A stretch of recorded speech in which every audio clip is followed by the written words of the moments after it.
Hola, en este nuevo vídeo vamos a continuar con los errores comunes. Vamos a ver la segunda parte de los errores comunes. Si no han visto la primera parte, les dejo aquí la anotación al vídeo para que lo puedan ver primero.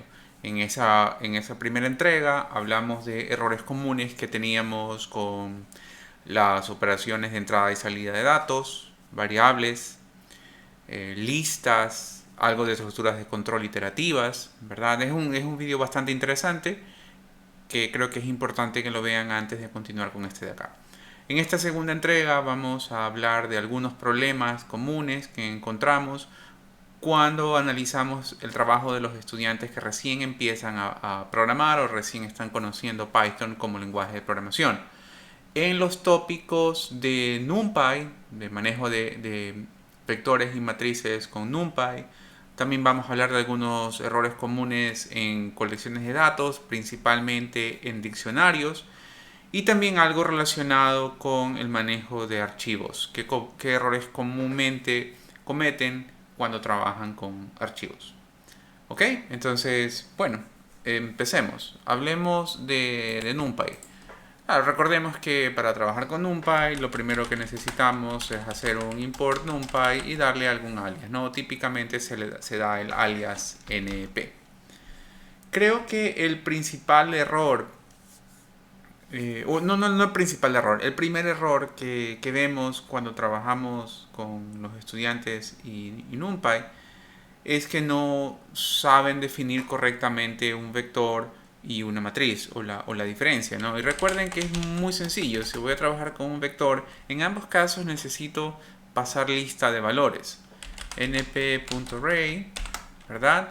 Y aquí viene la lista de valores. Si es con un vector, pongo valores directamente. Por ejemplo, 45, 17, 21, 89. ¿Ya? Adicional a esto puedo especificar un tipo de datos si es que lo deseo.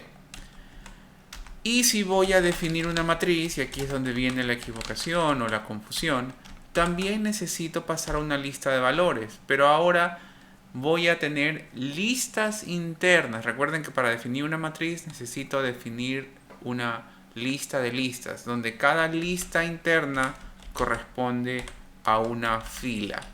¿Verdad? Esta lista interna es la fila 1, esta es la fila 2 y esta fila interna es la lista 3. ¿Sí? Entonces, una forma rápida que ustedes pueden reconocer si están haciendo bien su declaración o no es que tiene que empezar con un doble corchete, ¿verdad? Y obviamente también va a terminar con un doble corchete y bueno, pues tendrán que tener corchetes internos también. O más fácil todavía, acuérdense de que tienen que tener una lista interna por cada fila que quiere que tenga su matriz. Y luego cada una de estas listas internas tendrá la misma cantidad de elementos como de columnas tiene mi matriz, ¿verdad? Y mi matriz siempre tiene que estar llena, no pueden haber celdas que no tengan valor. Si no se me ocurre qué ponerlo, debo poner algún valor como 0 o -1 o espacio en blanco, cualquier cosa, ¿verdad?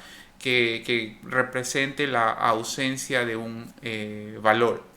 Y recuerden también que nuestra recomendación es que siempre mantengan el mismo tipo de dato entre las celdas o los elementos de un vector o de una matriz. Entonces aquí, por ejemplo, podemos definir 4 columnas con los valores 12, 34, 56, 78, ¿verdad? Ahí yo ya sé que tengo 4 columnas. ¿Por qué? Porque esta primera fila, esta primera lista que representa a la primera fila, me está diciendo que tiene 4 elementos. Si tiene 4 elementos, significa que la matriz tiene 4 columnas.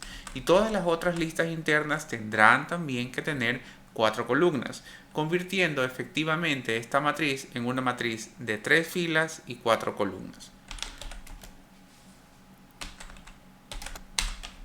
¿Verdad? Nos inventamos cualquier, cualquier valor.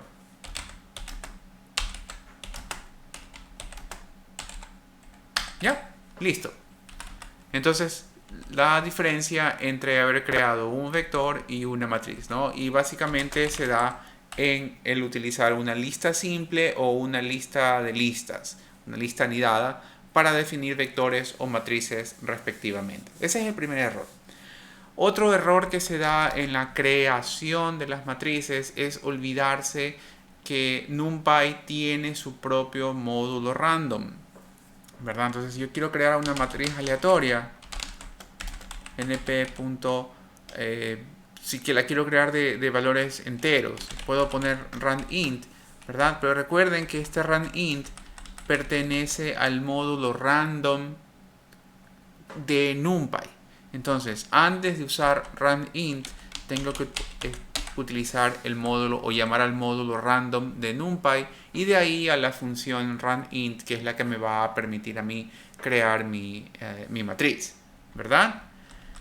Y luego pues podemos especificar primero el rango de valores, y luego como una tupla el tamaño que quiero que tenga el vector o la matriz. Por ejemplo, si quiero números del 1 al 100, recuerden que el último elemento no se incluye, entonces si quiero números del 1 al 100 tengo que poner hasta el 101, y luego viene una tupla, ¿sí?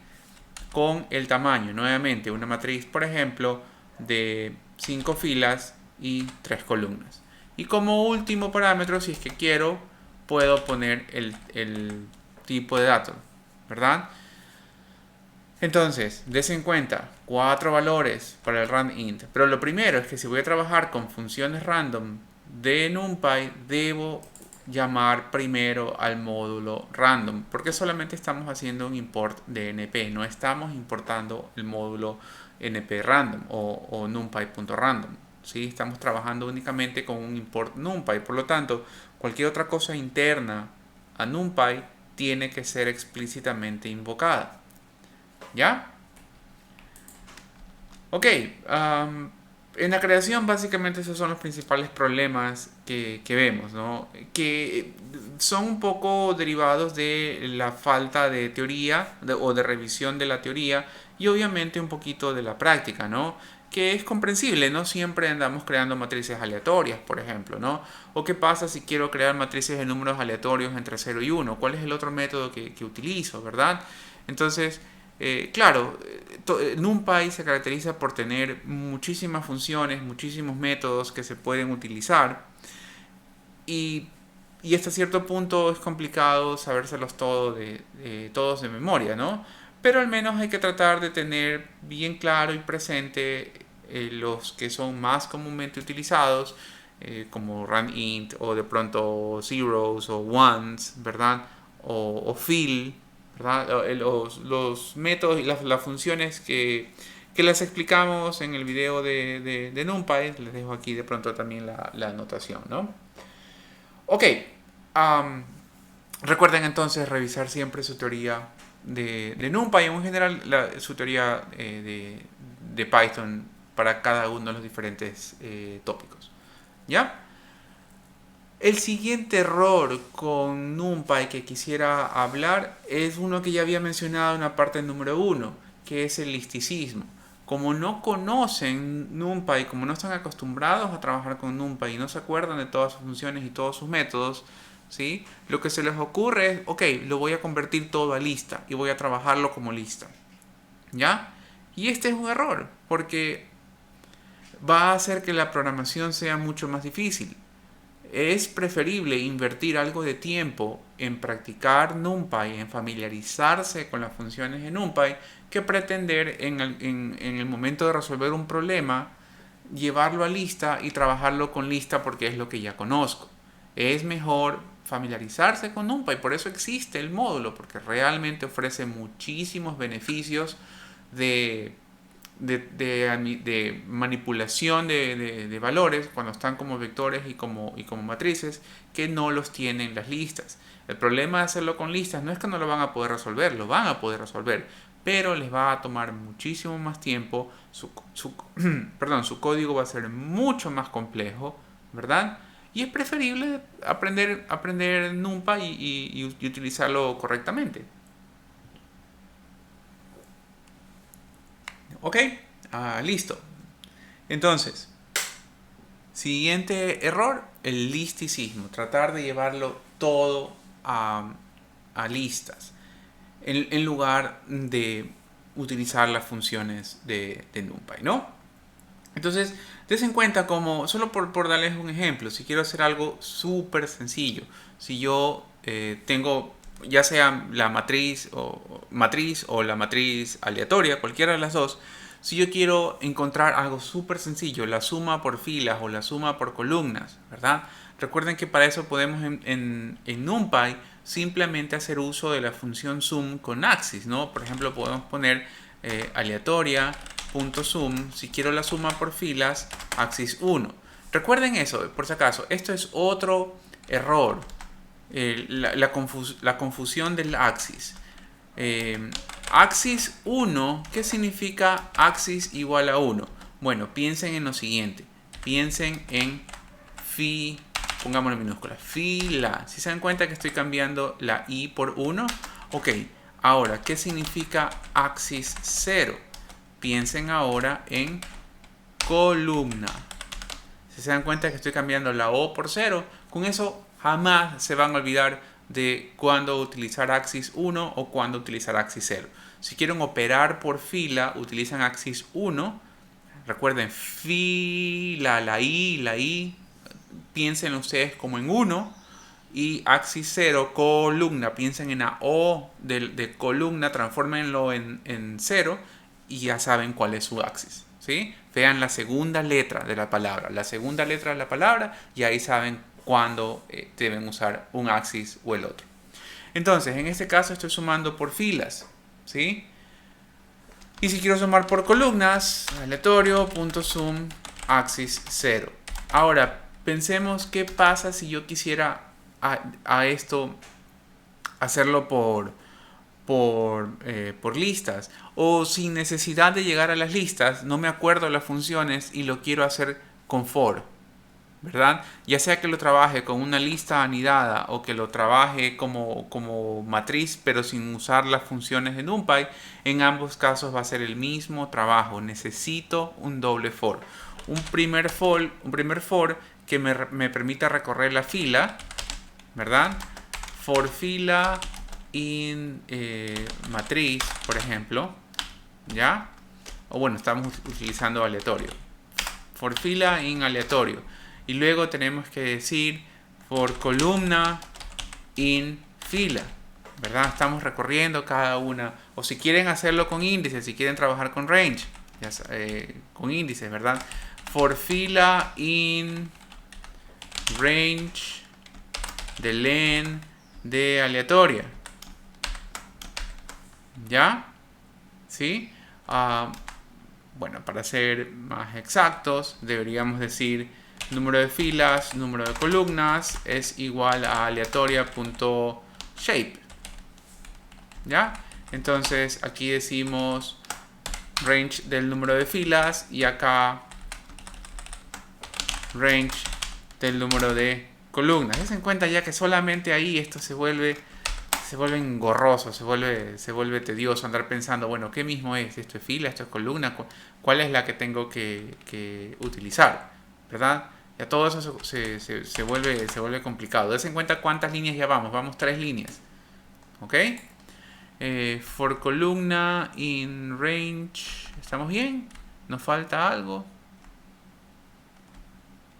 No, estamos bien, correcto. Ok, entonces ahora sí, si quiero sacar la suma, recuerden que quiero la suma para cada fila, para cada fila. Entonces necesito tener yo aquí una especie de lista o algo donde pueda poner la suma de las filas.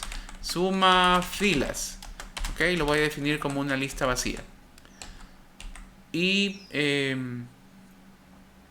no, de hecho, lo mejor que podemos hacer es decir suma filas es igual a una lista 0 multiplicada por el número de filas para tener ya inicializado todos mis contadores. ¿Ya? Uf, qué engorroso esto de aquí. Ok, y luego sí, voy a decir suma filas para la fila más igual aleatoria en fila, coma, columna. ¿Ok? ¿Sí? Y a la salida del for, bueno, en suma fila tendré todas mis sumas por filas.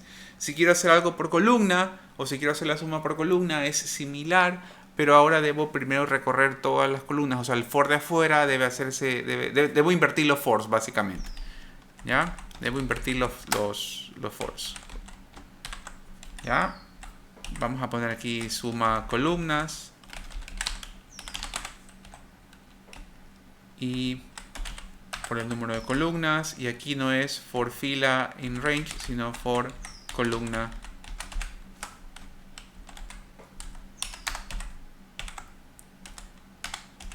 ¿Ya? Y claro, acá es suma columnas para la columna más igual aleatorio fila columna. ¿Ok? ¿Sí? Entonces des en cuenta cuántas líneas de código y cuánto tiempo nos tomó sumar por filas y sumar por columnas utilizando un doble for en comparación a hacer un simple sum por axis 1 o por axis 0. Y lo mismo se aplica básicamente para cualquier otra operación en la que ustedes necesiten trabajar con el contenido de su matriz o de su vector, ¿sí? Entonces, aprendan las funciones de NumPy, familiarícense con NumPy, practiquen NumPy para que lo puedan utilizar correctamente y ahorrar tiempo, que sobre todo cuando están dando un examen, un taller o una lección con un tiempo limitado, es vital no tener que escribir tanto, porque así nos da más tiempo para pensar en nuestra solución, para corregir errores, para estar simplemente más tranquilos. ¿Ya? Ok, entonces espero con eso les haya quedado un poquito más claro por qué es importante trabajar con las funciones en NumPy en lugar de andar recorriendo a cada rato. Ok, otro error o el siguiente error que quiero hablar cuando trabajamos con NumPy es el uso del where, ¿verdad? O qué pasa con el where. El where es una función especial, es muy útil, pero hay que saberla utilizar porque se comporta diferente si aplico where para vectores y si aplico where para matrices. Entonces es importante entender estas diferencias y ocuparla utilizar la función correctamente, ¿no? Y también recuerden que muchas de las cosas que ustedes pueden hacer con el where realmente lo pueden hacer mucho más fácil con una indexación booleana. En otras palabras, utilicen where solo cuando les están pidiendo que indiquen los índices donde se encuentran los valores. Para cualquier otra función de búsqueda es mucho más fácil trabajar con una indexación booleana que con un where. ¿Ok? A ver, ¿a qué nos referimos con esto? O sea, me refiero a lo siguiente. Yo puedo decir aleatoria, o bueno, cambiemos de matriz, usemos matriz. Matriz igual a 34, por ejemplo. ¿Sí? Y obviamente esto me está creando una máscara booleana. Me está diciendo dónde se encuentra 34 en mi matriz. Me está creando otra matriz de valores booleanos. ¿Ya? Y yo puedo hacer cualquier cosa con esta información. Puedo cambiar todos esos valores 34 por otro valor o puedo saber, por ejemplo, exactamente cuántos elementos tengo, cuántas veces se repite 34 en mi matriz. Ya, simplemente digo a esto de aquí, punto sum y ya. Porque recuerden que lo que va a generar esta matriz, ¿sí? y la podemos de pronto mostrar por pantalla para que se entienda qué es lo que pasa cuando decimos matriz es igual a 34, ¿ya? Lo que va a pasar es que se va a mostrar una matriz de valores booleanos. ¿Dónde me equivoqué? Acá. Cuando hicimos el range, primero teníamos lens y claro, ya esos lens no se aplican en el momento que cambiamos a F y a C. Pero se dan cuenta a lo que me refería con que se vuelve todo esto más engorroso y mucho más propenso a cometer errores. Ok, en todo caso. Ya. Volvamos al tema del where y de la máscara booleana. Cuando yo hago una máscara booleana, sobre una matriz, por ejemplo, se genera otra matriz, ¿sí?, de valores booleanos. En general lo que se hace es que se genera un arreglo de exactamente las mismas dimensiones, la misma cantidad de elementos, pero ahora los elementos son o true o false. ¿Sí? Entonces, si yo quisiera saber cuántas veces se repite 34 en esta matriz, por ejemplo, basta con sumar los elementos de la máscara booleana. ¿Por qué? Porque recuerden que para Python todo lo false es 0 y todo lo true es 1, si es que lo quiere trabajar de manera numérica. ¿Sí? Entonces, cuando yo hago un zoom a la interna, Python está convirtiendo los valores booleanos a valores enteros. ¿Bajo qué regla? False es 0 y true es 1, ¿verdad? Entonces, imagínense, es como que ahora yo tuviera una matriz de puros ceros y 1. Si sumo estos valores, me va a decir exactamente cuántos true hubieron, ¿sí? Y eso significa cuántas veces, en este caso, existe el valor de 34. Y en términos generales, cuántas veces un valor cumple con la condición de la máscara booleana. ¿Ya? Ok, entonces, la máscara booleana me permite encontrar valores. Pero también yo puedo utilizar where. También puedo decir np.where matriz es igual a 34. ¿Ya? Y aquí es donde deben ustedes tener claro cómo pueden contar, por ejemplo, o cómo pueden utilizar la información del where. Entonces, antes de ver cómo podemos saber exactamente cuántos elementos 34 tengo en mi matriz, entendamos cómo funciona el where para vectores y entendamos cómo funciona el where para matrices. ¿Ya? Empecemos con los vectores. Podemos decir np.where, donde vector es mayor que, se me ocurre, que 20. Que 20. ¿Ya? Mostremos por pantalla este print. O antes de mostrarlo por pantalla, pongámoslo en una variable. Pongamos resultado. ¿Ya? Para poder utilizar esa variable varias veces. Entonces lo primero que podemos hacer es print resultado. Ya, ok, ahora sí. Veamos qué es lo que nos devuelve el where en valor y veamos también el tipo de resultado. ¿Qué es resultado como tipo de dato? Ok, listo, ejecutemos. ¿Sí? El where, cuando estamos trabajando con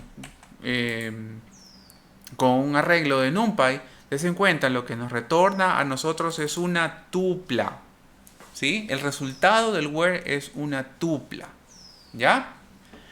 Hagamos lo mismo acá. Vamos viendo resultado es igual a esto de aquí y mostremos print. Copiamos el print. Copiamos toda la línea. ¿Ya? Y veamos qué es lo que obtenemos. ¿Sí? También obtenemos una tupla. Ya vamos a ver las de las diferencias, ¿no? Obtenemos una tupla. ¿Ya? Tanto para vectores como para matrices, el resultado del where es una tupla. ¿Se dan cuenta? No es una matriz de booleanos, no es una tupla que tiene información ahí que me puede servir a mí.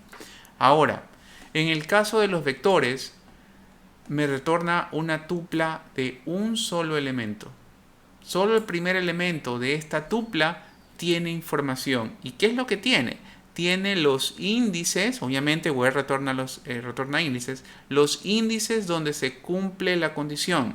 En el caso del primer where, los índices donde tenemos valores mayores a 20. En el índice 0 tenemos un valor mayor a 20. En el índice 1, no. En el índice 2, sí, tenemos un valor mayor a 20. Y en el índice 3. Y eso es lo que ha retornado. 0, 2 y 3. ¿Ok?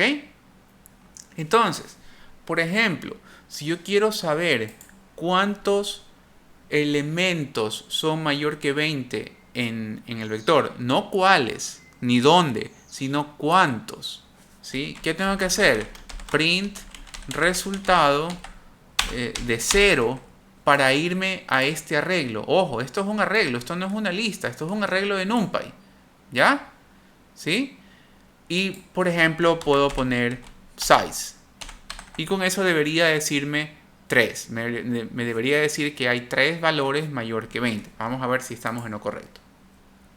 ¿Ya? Y me dice que tengo 3 valores mayor que 20. ¿Se dan cuenta cómo fue mucho más difícil contar con el where que contar con la matriz booleana? ¿Sí? A eso me refiero, que solo cuando quiero saber exactamente qué índices son los que donde están mis valores es conveniente utilizar el where. Casi para todo lo demás, la máscara booleana debería ser su primera herramienta a utilizar. Entonces, esa es otra de las recomendaciones que les puedo dar como resultado de este error. Aprendan a utilizar correctamente máscaras booleanas, tanto para matrices como para vectores, ¿no? Y a mover o a aplicar una máscara booleana obtenida de un arreglo a otro arreglo. ¿Ya? Ok. ¿A qué me refiero con esto último? Supongan ustedes que tienen nombre como un arreglo de NumPy también, ¿verdad? Con nombres de personas. Nombre 1, nombre 2, nombre 3 y nombre 4. Y vamos a suponer que este vector contiene las edades de esas personas. Entonces la pregunta es, ¿qué personas tienen más de 20 años? ¿Verdad? Entonces, ¿cómo lo podemos hacer? Es súper sencillo. Calculamos en vector mayor que 20. Eso me da a mí la máscara. Pero la máscara la voy a transportar o la voy a aplicar a otro vector. En este caso, al vector nombre. Entonces digo, recupérame de nombre los valores que están en las mismas posiciones donde en vector tenemos edades mayores a 20. Porque estos dos vectores se convierten en vectores paralelos ahora. ¿Sí? Y lo mismo se puede aplicar, por ejemplo, de una fila de la matriz a otra fila de la matriz, o de una columna de la matriz a otra columna de la matriz. Porque si lo vemos, si lo analizamos, ¿verdad? Si yo tomo dos vectores paralelos, es como que estuviera hablando de una matriz, en este caso, por ejemplo, de dos filas. ¿Ya? De dos filas y cuatro columnas. O si lo quiero ver como una traspuesta, puedo decir que tengo una matriz de 4 filas y 2 columnas, como lo quiera ver. Pero la cosa es que están relacionadas entre ellas, son paralelas al final. ¿Ok? Entonces es súper importante que recuerden cómo puedo transportar una máscara booleana de un arreglo a otro arreglo, o de una fila de una matriz a otra fila de otra matriz, ¿verdad? O de una columna a otra columna. ¿Ya? Si quisiera hacer lo mismo con el where, puedo obtener los índices y aplicar los índices a nombre, ¿verdad? O sea, puedo decir, si mi variable es resultado, puedo decir nombre en resultado, ¿ya? Y me va a dar los nombres de las personas que tienen edades mayores a 20, ¿ya? Puedo hacer eso también. ¿Ok? Ya, pero realmente me distraje un poco. Lo que quería recalcar aquí es la diferencia del where entre matrices y vectores. Fíjense ustedes acá en la pantalla de resultados el where de un vector versus el where de una matriz. En ambos casos es una tupla, pero en el caso de la matriz, la tupla es de dos elementos, donde el primer arreglo corresponden a todos los índices de las filas y el segundo arreglo corresponden a todo el índice de las columnas. Y ojo, estos valores se pueden repetir. ¿A qué me refiero con esto? Por ejemplo, vamos a suponer que aquí en esta matriz tengo 34 dos veces en la primera fila, ¿verdad? Y 34 dos veces también en la tercera fila. ¿Ya? Si ahora ejecuto mi programa, ¿sí? Esperemos que se ejecute un momento. ¿Ya? Desen cuenta, el índice de la fila se repite porque hay 2 veces 34 en la fila, ¿sí? Y el índice 2 también se repite porque hay 2 veces 34 en la segunda fila, ¿sí? Entonces, los números de fila se pueden repetir. ¿Y cómo se interpreta este word de matrices? Se toma uno a uno, como que elemento por elemento. Un elemento de este vector con un elemento de este vector. ¿Ya? Y eso me da la primera coordenada, es decir, la primera ocurrencia de 34 está en la fila 0, columna 1. La segunda ocurrencia de 34 está en la fila 0, columna 2. El siguiente 34, fila 1, columna 0. Siguiente, fila 2, columna 1. Y el último, fila 2, columna 3. ¿Ok? Así es como se interpreta, así es como se trabaja, se va tomando uno a uno. ¿Ya? Pero dense cuenta ustedes que hay más información que yo debo procesar con el where. ¿Sí? Debo acordarme que al ser una tupla, si tengo que hacer esto, tengo que trabajar, tengo que especificar qué elemento de la tupla voy a tomar. Entonces, pensemos ahora, volvamos al ejercicio original. Quiero saber cuántas veces existe 34 en la matriz. He hecho un where. ¿Ya? He hecho un where. Y ahora, ¿cómo sé cuántas veces existe 34? Bueno, pues puedo trabajar con cualquiera de las dos partes de la tupla. Puedo decir print resultado de 0, por ejemplo, punto size. O pude haber hecho print resultado de 1 punto size. ¿Ok? ¿Ya? Sí, da lo mismo, ¿no? Porque por cada elemento que tenga en este primer arreglo, tendré un elemento en este segundo arreglo. Entonces, el tamaño de este arreglo me dice el número de ocurrencias, el número de veces que aparece los elementos que cumplan con la condición. Entonces puedo trabajar con cualquiera de los dos arreglos, el que está en el índice 0 o en el que está en el índice 1, pero necesito trabajar con los índices, necesito explorar la tupla. ¿Ya? Y por ejemplo, si quisiera por alguna razón cambiar la tercera instancia del 34, es decir, la tercera vez que 34 se repita. ¿Por qué? Porque así me lo pidió el problema. ¿Ya? ¿Cómo lo podría hacer? Sería algo como esto. Matriz de resultado de 0 para la fila y quiero la tercera ocurrencia, es decir, índices 0, 1 y 2. ¿Ok? Entonces, este es mi índice de fila, coma, resultado para las columnas, tercera ocurrencia. Y a ese le voy a cambiar por 56, por ejemplo. ¿Sí? Entonces, des en cuenta, ¿no? Cómo tengo que trabajar con los índices. Muchas veces se olvidan de esto, se olvidan de trabajar correctamente con los índices de las tuplas luego de haber aplicado el where, porque recuerden que el where me retorna una tupla. Lo mismo para el vector. Para el caso del vector acá, si me dicen que modifique, por ejemplo, el nombre de la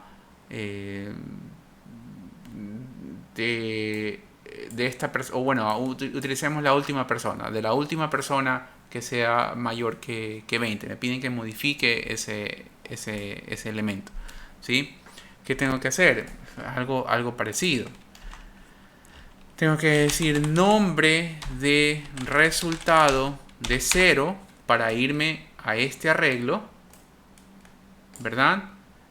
Y luego de menos 1 para estar en el último elemento, y a este le pongo, por ejemplo, nombre 5 o algo así, ¿no? Cualquier cosa que me permita cambiarlo. ¿Sí?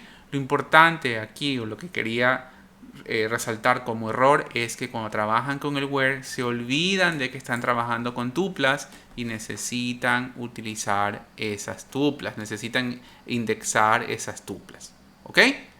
Listo. Eso es los errores principales que quería mencionar con respecto a NumPy. cambiemos de tema, hablemos ahora de pronto de diccionarios. Ya, cambiemos de tema, hablemos de diccionarios ahora. ¿Sí? Creo que el principal problema que veo con diccionarios es también un problema de, no tanto de error de lógica, sino de ineficiencia, ¿no? Por ejemplo, cuando voy a recorrer un diccionario, decimos para cada clave, supongamos que tenemos un diccionario cualquiera, ¿no? Diccionario, bueno, pongamos diccionario es igual a algún diccionario cualquiera. Ya no le voy a dar ningún valor.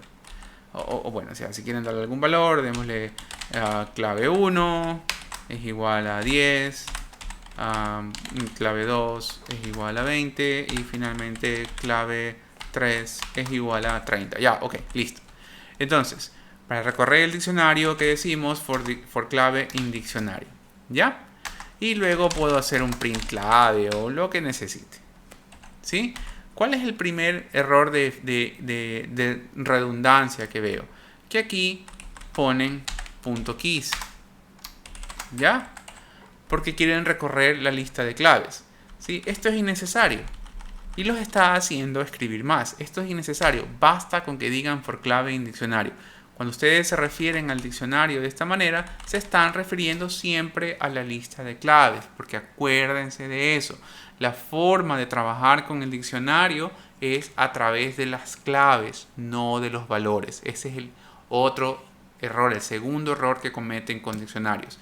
Quieren trabajar con los valores. Quieren decir cuál es la clave que está asociada con 30. ¿Sí?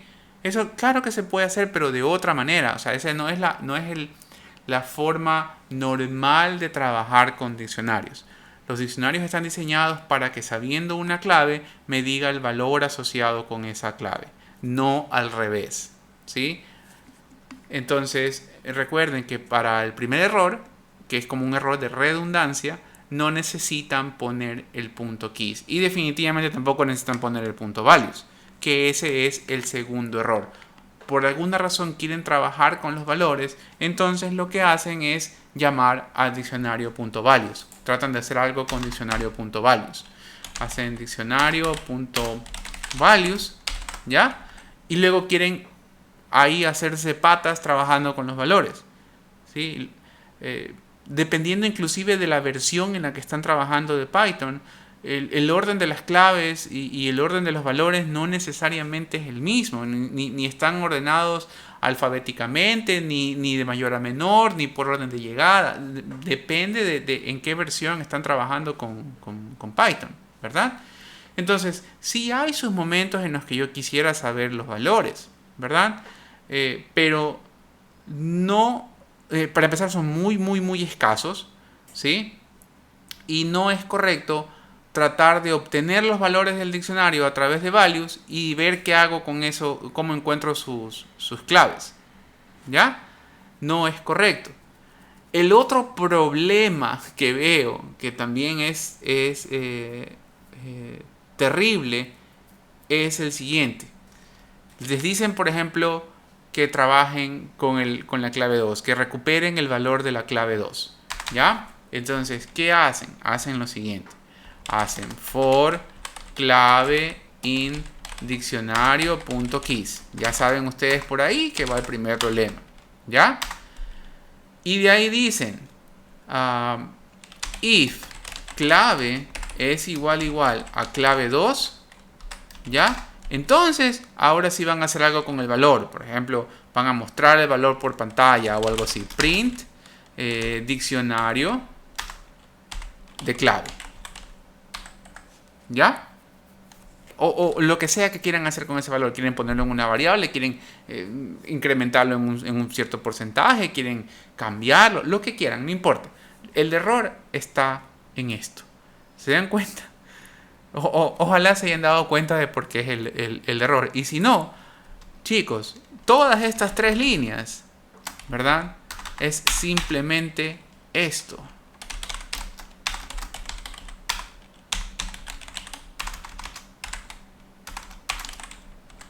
es eso. No necesitamos buscar clave por clave en un diccionario.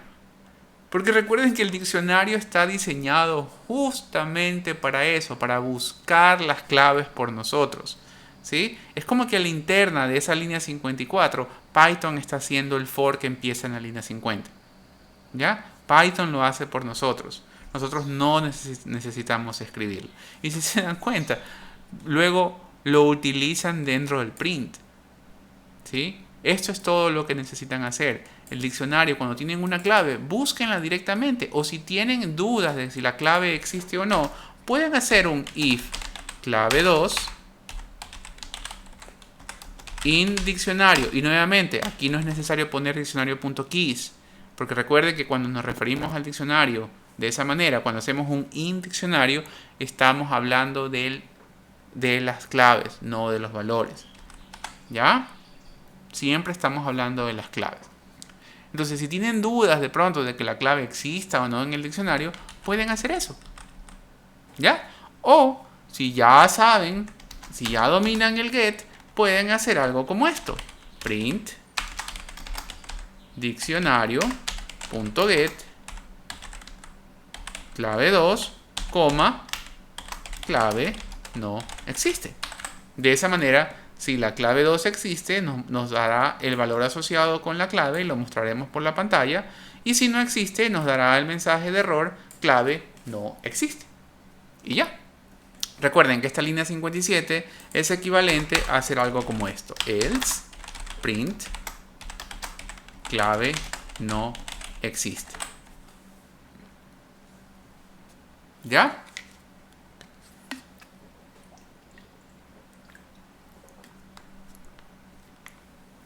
¿Sí?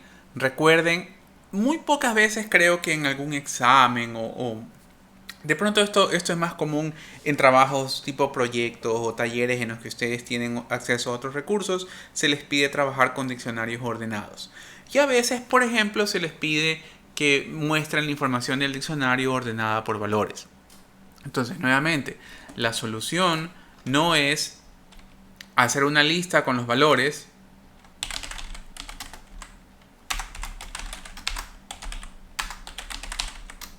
¿sí?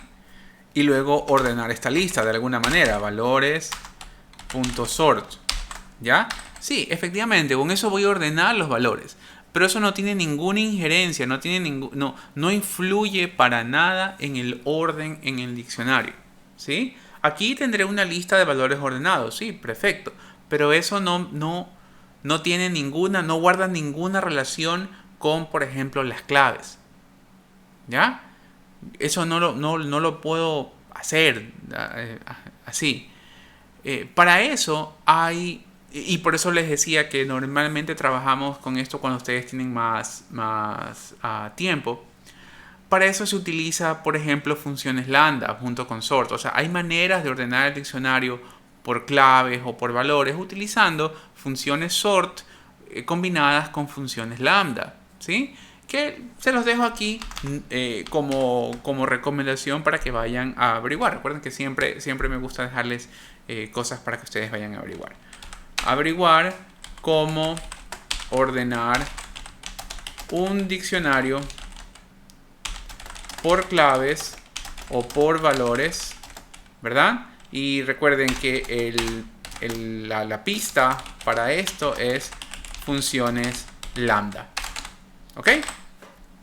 ¿Sí? Y de pronto pues le aprovechan y aprenden un poquito acerca de las funciones lambda de Python, que no es parte de nuestro curso. Normalmente nosotros no lo estudiamos, no es parte de lo que estudiamos. De pronto en algún momento me animo y hago un vídeo únicamente acerca de funciones lambda, pero insisto, no es algo que esté dentro de nuestro programa de estudios, por eso normalmente no lo explico, ¿no? Y se los dejo aquí simplemente como un bono, como un agregado de cómo podrían hacer para ordenar un diccionario, y la pista o la clave está en que deben utilizar funciones lambda, ¿ok? Por eso les decía que no es algo que normalmente lo tomemos en un examen o en una lección, ¿verdad? Recorrer el diccionario de manera ordenada por claves, eso sí es mucho más fácil, porque inclusive lo vimos en uno de los vídeos de ejercicios que hemos hecho de diccionarios. Básicamente lo que tengo que hacer es recuperar la lista de claves, ordenar la lista de claves y luego con esa lista ordenada recorrer mi diccionario, ¿no? Eso es mucho más sencillo. Pero si lo quiero ordenar, quiero crear un diccionario, recuerden que lo que les había explicado era cómo recorrer el diccionario de manera ordenada, como por ejemplo presentar el diccionario de manera ordenada, pero a lo que me refiero en este momento es en crear un nuevo diccionario con la información ordenada, por ejemplo con los valores ordenados por clave, perdón, con la información ordenada por claves o con la información ordenada por valores, ¿ya? A eso es a lo que me refiero. Ok. Listo, creo que eso es lo principal con respecto a diccionarios y el último tema que quería ver era archivos. Algunos de los errores principales cuando trabajan con archivos. No son muchos, realmente con archivos, al ser un tema bastante sencillo y de la forma como lo cubrimos en clase, es algo que lo entienden bastante y no cometen tantos errores. Creo que el primer error que cometen es el olvidarse de cerrar el archivo. O sea, recuerden que cada vez que ustedes hacen un open, f es igual a open archivo.txt, ¿verdad? No se olviden de poner el modo de lectura, el modo de apertura que quieren, lectura, escritura, para añadir, RWA, o sea, el modo que ustedes quieran. Vamos a suponer que queremos un modo de lectura. Si ustedes abren un archivo, deben cerrar el archivo cuando han terminado de trabajar con el archivo. ¿Ok? Aquí pueden hacer cualquier operación con el archivo, ¿verdad? Y al final deben cerrarlo. ¿Sí? Este creo que es el error más común. Lo abren, pero se olvidan de cerrarlo. ¿Sí? El otro error que cometen, sobre todo cuando tienen un archivo que de alguna manera tiene una estructura particular, es revisar si esa estructura del archivo incluye o no cabeceras y cuántas líneas de cabecera tiene. ¿Por qué? Porque por cada línea de cabecera que tenga el archivo, ustedes deben hacer un readline para saltarlas antes de empezar a utilizar los valores del archivo. Vamos a suponer que mi archivo tiene 2 líneas de cabecera, ¿verdad? Es decir, que mi archivo viene con una estructura más o menos como esta, ¿no? Aquí en la primera línea les dice alguna descripción, qué sé yo, planillas de luz, ¿ya? Y luego en la segunda línea les dice, les da por ejemplo la estructura, ¿no? Código, cliente, kilovatios hora, y les da total en dólares, ¿ok? Y de ahí ya viene el primer valor real, ¿no? Por ejemplo, código 001, cliente 1, el número de kilovatios hora, no sé, 783, y el total a pagar, me invento, $12, ¿no? O cualquier cosa.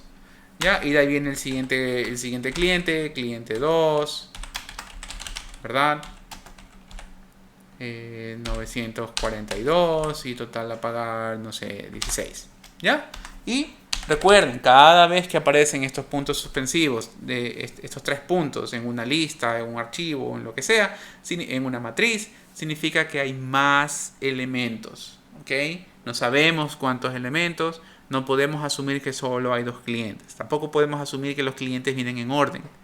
¿Okay? No podemos asumir absolutamente nada acerca de la estructura de los datos más allá de lo que nos digan en el problema. ¿Ok? Entonces, en este caso, mi archivo tiene dos líneas de cabecera. La 66 y la 67 son mis dos líneas de cabecera. Entonces, para poder llegar al primer cliente, debo hacer un readline para la primera línea de la cabecera y un readline para la segunda línea de la cabecera. Recuerden que estas son funciones y cuando tenemos funciones tenemos que llamarlas con los paréntesis. A veces esos paréntesis están vacíos, a veces las funciones, como en el caso del get, por ejemplo, requieren de ciertos parámetros. ¿Ya? Volviendo al archivo, estos dos readlines los tenemos para saltarnos esta línea y ubicarnos efectivamente en la primera línea con datos del cliente. Y ahí ya podré hacer, por ejemplo, el típico for línea in f. Y este es otro error que se comete. Aquí, después de que hemos hecho un open del archivo, debemos trabajar con la variable del archivo, no con el nombre del archivo, no con esto. Con esto no. Con esta variable, con la variable f. Siempre trabajamos con la variable f. For línea en f y ahí, bueno, todo lo que ustedes ya conocen. Por ejemplo, el típico línea.strip del fin de línea. Punto split, en este caso con comas. ¿Ya? Este es otro error que cometen, ¿no? Primero, se olvidan de asignarle el resultado de esto a alguna variable que va a hacer su lista con los campos. ¿Sí? Campos, por ejemplo. Se olvidan de asignar esa variable. Y la otra, o escriben mal strip y split, apréndanse la sintaxis, strip, split, o los invierten. ¿Sí? Hacen, por ejemplo, split, fin de línea y strip de coma. ¿Ya? Recuerden que no es lo mismo. ¿Sí? No es lo mismo. El orden importa en este caso y el nombre de la función tiene que estar correcto. ¿Ya? Y bueno, de ahí pueden seguir trabajando con el archivo como quieran, pueden seguir haciendo las funciones que quieran y no se olviden de cerrar el archivo una vez que han terminado de utilizarlo. Recuerden también reconocer bien los separadores. ¿A qué me refiero con esto? En este caso, nuestro ejemplo es una coma, pero tranquilamente pudimos haber utilizado un punto y coma. ¿Sí? Entonces tampoco es de programar de memoria, tampoco es de programar a lo loquito, ¿no? Hay que darnos cuenta de qué es lo que nos está pidiendo. Si este es el caso, si mi separador ahora es el punto y coma, acá en el split debo cambiar a punto y coma. ¿Sí? No es que me lo voy a aprender de memoria y como siempre hemos utilizado coma, entonces es coma porque es coma. No, es coma porque el separador que usaron en el archivo era coma. Si acá ahora en el archivo estoy utilizando el punto y coma, en el split tengo que tener el punto y coma. O por ejemplo, si utilizo otro separador, me invento, por ejemplo, este símbolo que se llama pipe o la barra vertical. ¿Sí? Esperemos que regrese el código.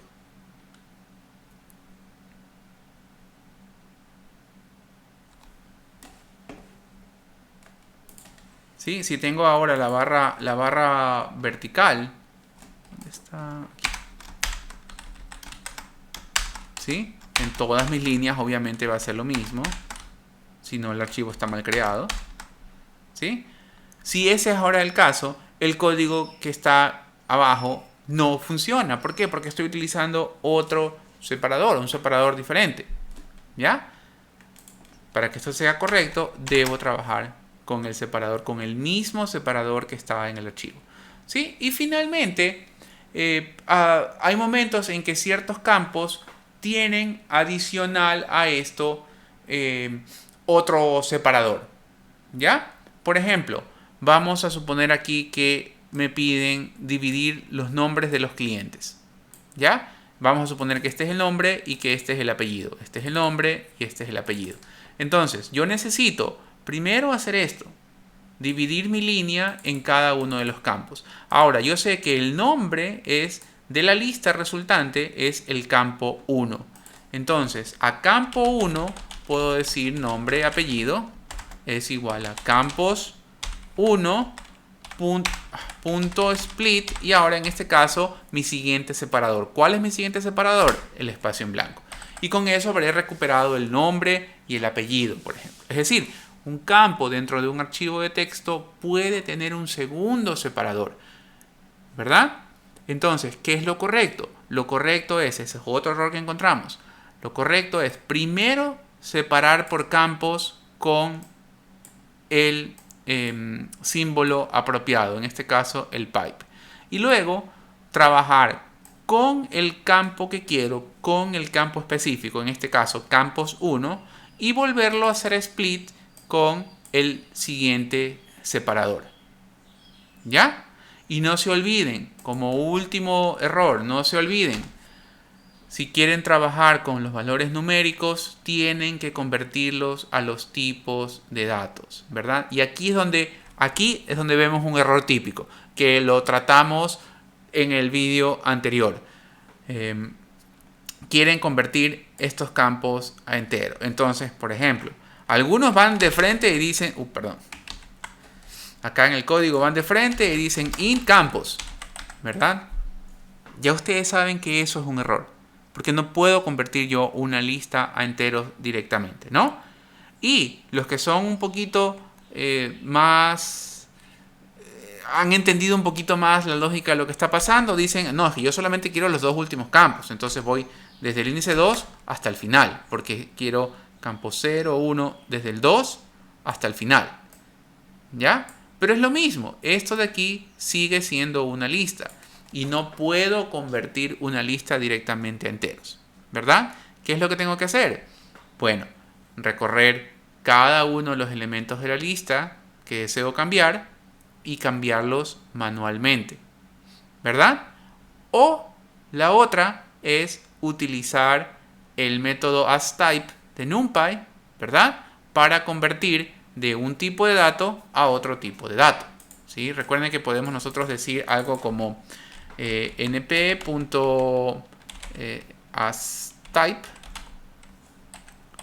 ¿Está implementado? Sí hicimos import en NumPy, sí, ¿no?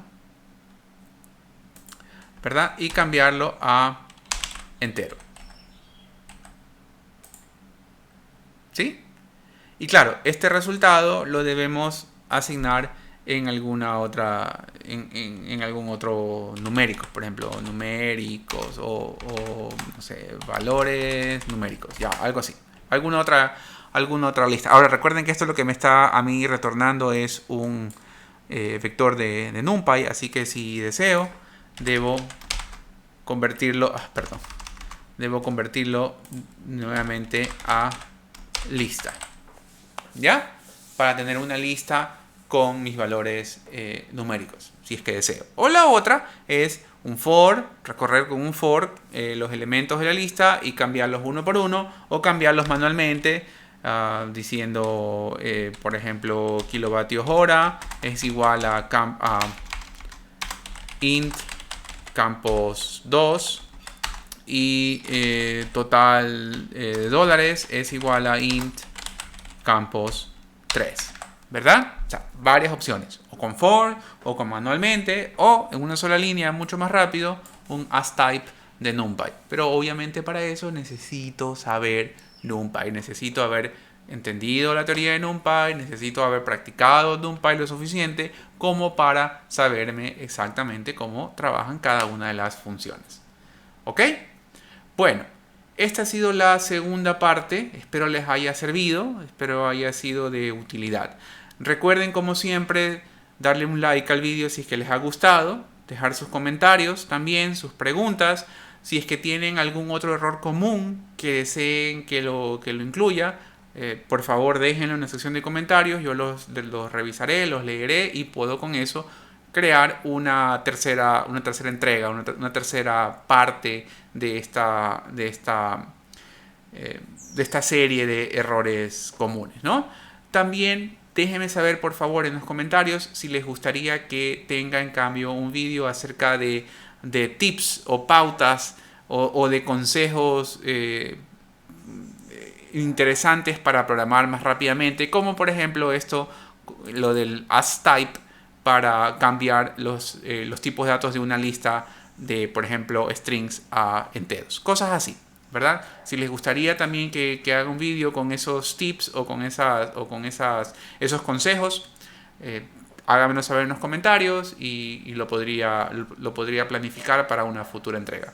No olviden suscribirse al canal y habilitar las notificaciones para que sepan cuando se pone nuevo contenido en el canal. Ok, eso es todo. Suerte y sigan programando. Nos vemos.